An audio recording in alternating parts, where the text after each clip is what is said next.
What's going on, everybody? It is Matt, aka the Lumberjack Landlord. Super excited to be here with you, but even more excited to be here with our wonderful guest, Mr. Michael Zuber from One Rental at a Time. How you doing, Mike? I'm doing wonderful, man. Congratulations on the birth of your newest daughter, your youngest child. Thank you very much. It is, admittedly, I did much less than my wife. Just a little. Yeah, you were involved months ago. Yes, yeah, I was gonna say, but I did enjoy the journey for what it's worth. I did enjoy the journey.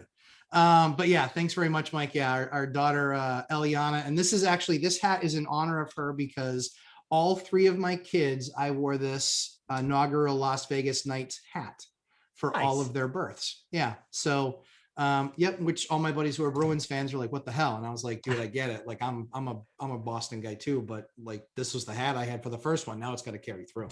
I get it. Yeah. Right. Yeah, has to. So Mike, so what we wanted to talk about today is I think something that really interests folks and people that are certainly landlords and might be getting frustrated with what they're experiencing right now from the $25 billion that I was just happy it didn't have a T in front of it this time when I saw it from Washington. But the $25 billion that they've thrown into the market trying to help with rental assistance. And I know that there's a ton of landlords out there that are grappling with this right now. They filled out the forms, they've had the phone calls and seen the emails. And I just wanted us to kind of dialogue about that because I think we've both been through it. We both submitted for it with some tenants. And so I just want to kind of talk about that and find out kind of what your experience was. You know, we can kind of talk through that over the next, 10, 15 minutes. Yeah. So if you don't know what it is, there's actually been two of these now. As Trump was leaving office, he actually secured 20 billion in his, I guess, his second stimulus, and then Biden did another 25 billion. But basically what the federal government has done is allocated $45 billion for landlords. And what has happened is they can't interact with the states, but what they've done is taken the 45 billion and they've given it to the 50 states and probably DC as well. So 51 or whatever it is. And now what happens is every state creates their rules of the game. So I can't speak to yours. You certainly can. In California, the basically rule was, okay, you can apply for it. You have to take a haircut, which no landlord really wants to hear because, as I've shared, sometimes I'm down 20 grand in one tenant and 5 grand in another. But again, our lovely Governor Newsom says, hey, we're willing to give you 80 cents on the dollar. And oh, by the way, you must write off the other 20%. You can't come after the tenant for it. You can't charge late fees or anything of that nature. You also must agree not to evict for non-payment for a year and just these other lovely things. And again, thankfully, the United States is still a free country. So myself as a property owner can look at that and decide to play ball or not play ball. Right. So again, I've shared a story about a particular tenant of mine who is down $20,000, who is not abiding by the rules and using this particular environment to game the system that shouldn't be allowed, but it is given the current circumstances. So I looked at this situation and I could have applied. It would have been approved. I would have gotten about $16,000. I would have lost 4 and I would have been stuck with this problem tenant for at least another year. Good word. And I'm lucky enough to be in a situation where I could eat the $20,000. Yeah. So I said, no, I chose not to on purpose. And this is still a free country and that's my right as a property owner. I have another couple of tenants that were really, really trying. Yeah. And frankly, I had already given past months free. So I was already giving discounts greater than 20%. I was happy to take the 80 because I was brought out ahead. Yep. So again, this all boils down to people. We have gone through a horrific environment. Yes. It is not fair. It was not fair to anyone. But if you are working with me as one of my tenants or with my property manager, I've already bent over backwards and I have continued to.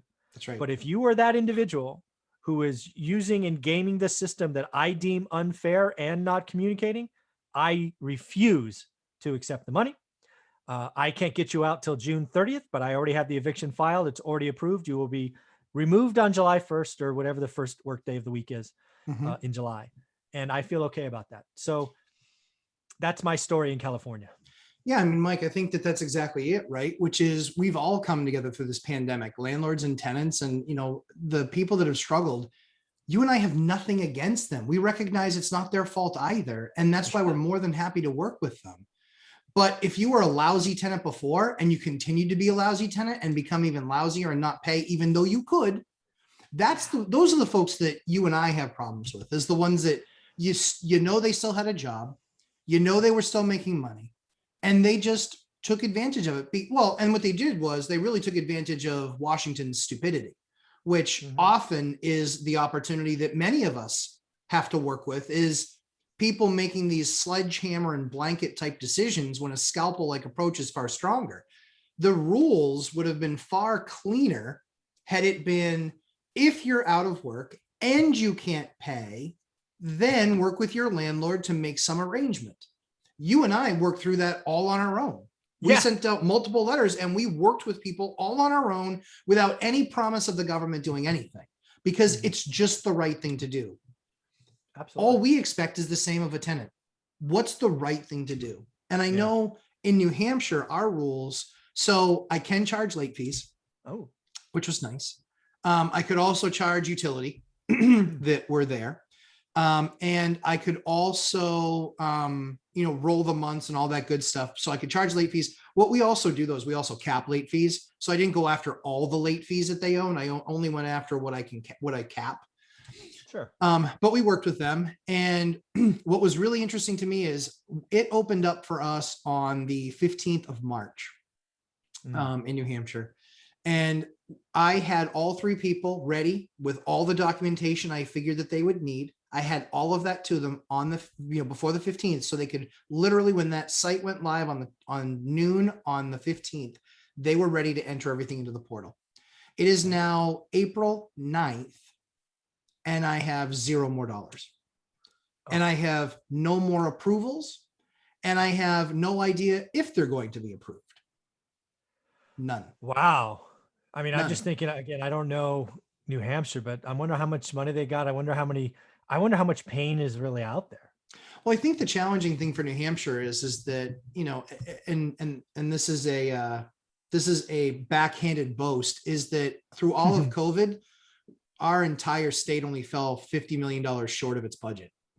Oh, there you go. Okay. So we came through COVID in really awesome shape, just based on how the governor ran our state, which was very smart and intuitive and, scalpel like precision. He did just an amazing job when it came to a lot of the important stuff. When it was really risky, he shut some things down, but he didn't blanket statement everything. And so I think it was really smart. But yeah, I think that the challenge is, and I'm not mad at, I'm more concerned about the lack of understanding that was there when they said we were given one organization for our county that was going to carry out the funding.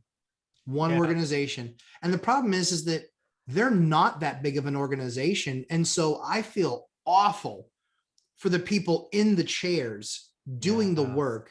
They needed to create a process that was far easier to get approval or to get a yes or no. I'm not saying far easier to get approved, far easier to get a yes or a no. A decision. A decision. That way you could actually not burden the system and burden all of these poor people having to manage through all these waves of applications that they just don't have the bandwidth for. They're not built for that. Yeah. So let's just talk about the elephant in the room here. There's a couple of things that I want to point out. First and foremost, I've said it many times. It's only about 1 to 1.5% of my tenants, and I've had thousands of them by now that are problems. Agreed. And it's been exacerbated in this crisis. It's still 1 to 1.5%. They're just worse in this crisis. Yeah. But I also want to flip the coin over, and I want to ask you this. I have known landlords in California that are trying to game the system, that have vacant units and, all of these other things, and trying to get 80% on the dollar. So I don't know that this is happening in New Hampshire, but I'm just curious. Do you think there might be some landlords that are trying to game the system and get quote unquote free money as well? And it's always possible. Yeah, always possible. I haven't seen anything. I haven't seen any evidence of that yet. So one of the other, videos that I'd done Somebody had said, well, the CDC is allowing this stuff to happen because they're going to start purchasing homes. Well, nothing at this point surprises me what the CDC does, because apparently they just make shit up as they go, which is like, I have an idea. We're going to say no more evictions. You don't have the authority to do that. I said no more evictions. Yeah, with confidence. Yeah, exactly. It's all how you say it.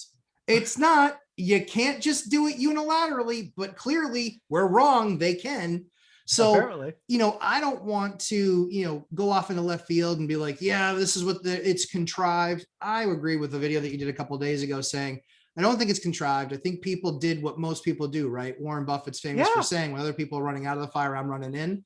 That's what you and I have built our entire real estate empire doing, right? We're buying in 08, 9, 10, 11, when everyone's like, what are you doing? It's like, idiot. I'm building my empire. And cheaper. Yeah. Yeah.